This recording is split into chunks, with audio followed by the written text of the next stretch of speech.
Have you ever noticed how some people will complain year after year about the same thing, but never do anything about it? The same job, the same relationships, the same friendship groups, and the same circumstances all around. So why do we do this? Well, in this video, I'm going to explain how this happened to me and how I made them changes.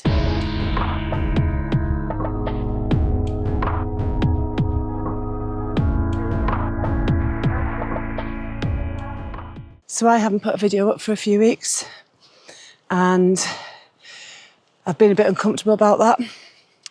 Been kind of moaning about it, that I don't have the time, there's too much going on, the weather's not right, so on and so on.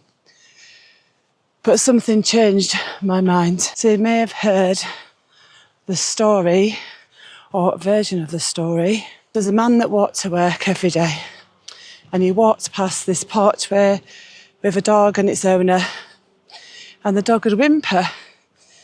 And this would happen for about 5 days in a row. And at first, he didn't think anything of it. But as the days went on, he thought, surely that dog must be in pain because it's every time I walk past here. So on the 6th day, he decided to ask the owner, why is your dog always crying? What's wrong with it? He says, oh, he's laid on a nail. And he says, well, surely, if he's laid on a nail and it's hurting him, making him feel uncomfortable, why doesn't it just move? And the owner said, because it's not hurting him enough yet to get off it and move away from it. That sounds quite familiar to me and many of us, I guess, out there, complaining, moaning about our situations, how uncomfortable we are with our situations, and then doing nothing about it, just continually being uncomfortable. But actually, that is actually called your comfort zone. So why is it called your comfort zone if it is actually uncomfortable? So that's like the biggest myth about the comfort zone. Don't get me wrong, there may be some people that are truly comfortable in the comfort zone, but many people are still frustrated and want to get out of that comfort zone, but just don't know how, or just don't realise that they actually want to get out of it. And our brains love certainty. So I guess that's what the comfort zone is. It's a certain place, a pattern, a routine that you're used to. One thing I'm not certain of is how windy it's going to get walking around here talking to you. So we get stuck in that certain pattern. And even if we're miserable, you can still be in your comfort zone and feel miserable. So how do we know when to get out of the comfort zone? And how do we know if it's the right thing for us? The best way, really, is to know when you're sat on the nail and when it feels uncomfortable, and to know when to get off the nail, which we would think would be straight away, wouldn't you? One of the things we can do is we can play too small, or we can put ourselves in a position either around friendship groups, around work colleagues, around family. We can put ourselves into a smaller position for other people and to keep other people happy. And that can be the reason why we stay in the comfort zone. Because it can be about others around us and not about ourselves. But like I've always said, it's really important to put your own oxygen mask on first before helping anyone else. So what do I mean by playing small then? Well, when I left the regular army, I went into a couple of jobs before I actually joined back up with the reserves and became a full-time reserve. which is what I do now. It's my full-time job. And one of the jobs was just a part-time admin assistant. And I was working in an estate agent's, actually. And I'd go off and do the viewings on a Saturday when the negotiators weren't there. Now, it was really the negotiators that took all the viewings because it was commission-based. But on a Saturday, when you're the only person in, then you have to do the viewings. So you do get the opportunity to make some commission. I wasn't really bothered about that at the time. I just wanted a part-time job, come away from the army and spend more time with my children. The job and the money was fine. I quite liked it, to be honest. The reason I felt I was playing small is because I got a new manager, but the new manager was picking me up for all sorts of little things. All the big stuff was done, but the little stuff hadn't been done. Now, he'd come from a place where they had a full-time admin assistant, so I could only do what I could do in the day. And the mortgage lady and him called me in for a meeting. When they brought this situation up, and I said, well, is anything that I'm doing causing you to lose money or lose customers? And he said no, but you didn't put a suspension file in a filing drawer. And I thought, really? A suspension file in a filing drawer? This is what this is all about. And then the mortgage lady said to me, can I teach you how to prioritise? Bear in mind, I've been in the army with 2 children as a single parent. Let me tell you how to do it. You put a 1 next to the most important thing. You put a 2 next. And I had to tell her to stop.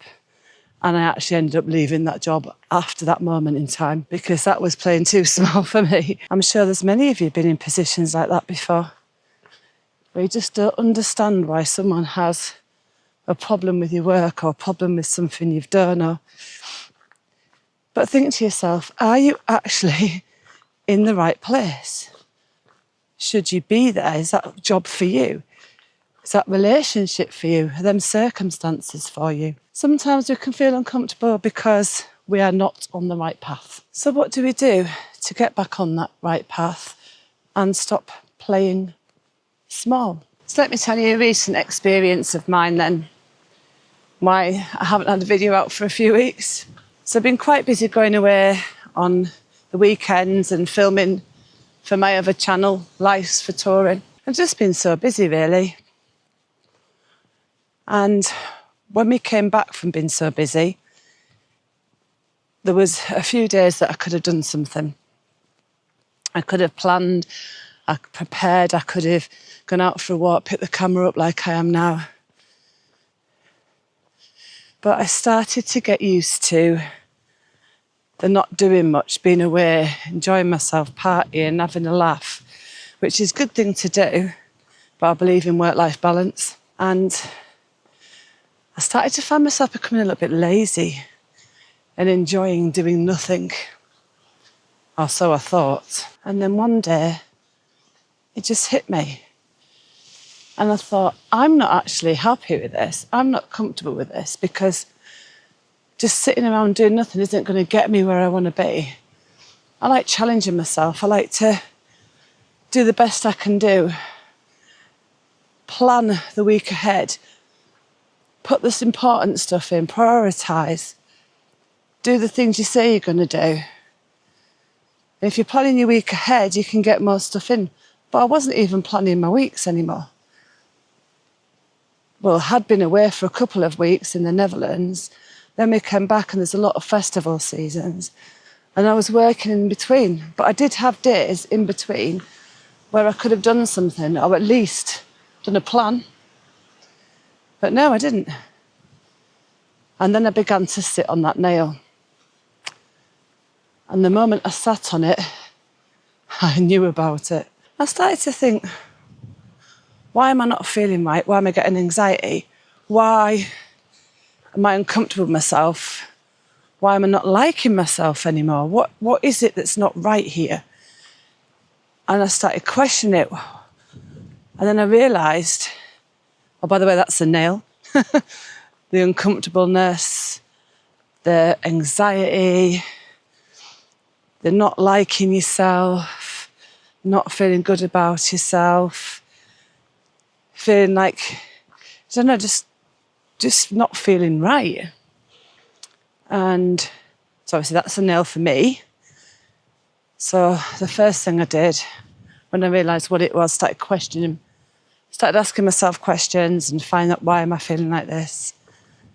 And then I realised it's because I've left it too long to be doing any of my coaching videos. Plus, I've been walking around, but I hadn't done any proper fitness for a couple of weeks. I have left it longer before, but I've probably been sat on the nail too long. So now I know in a couple of weeks that, yeah, that's the nail. So I decided, right, where am I going to start? And obviously, being a coach and giving people the best advice I can give them doesn't mean I always take my own advice. So I thought, right, where am I going to start? At the beginning. So what is it I really want? Finding that out. Reminding myself what it is I really want, because I already know. And putting a plan together to achieve it. So I planned my week. I did that on Sunday. And here I am today. I walked into work this morning and it's about half an hour walk. And I'm doing a 3-mile walk back today and filming at the same time. Yeah, I'm happy I'm achieving it. So the idea is, if you're in your comfort zone and if you really ask yourself the question, are you comfortable? If you break that down and realise that you are not comfortable, try and work out what area of your life it is that you're not comfortable in. Relationships, family, work life, etc. And then make some changes. Because you can actually create your own life, what it is you want.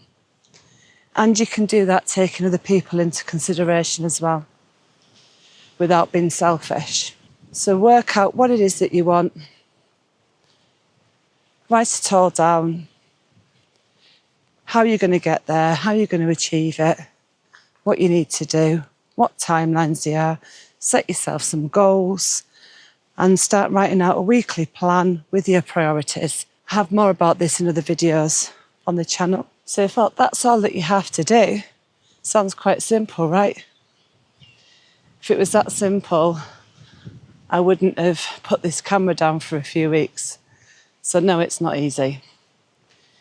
It's about consistency, having a plan and following a plan. And if things don't work out in your plan throughout the week, adjusting them so that you can still do the things that you want to do and don't let them slip. And you've got to believe in yourself, really. If you're uncomfortable and you see people doing things that you'd love to do, why can they have the things that you would love to have and you would love to do? But you can't have them, so you have to sit in your uncomfortable comfort zone. Well, I believe in you and I know you can do it. So if you've enjoyed this video, please give it a thumbs up and subscribe to the channel. I have lots more videos coming up in the future. I have a series coming up on the menopause very shortly as well. I don't know if it'll be the next video or the video after that, I'm not quite sure yet. And if you want to know even more about this and get more coaching tips, I do have a community. The link is in the description. So until the next time, goodbye.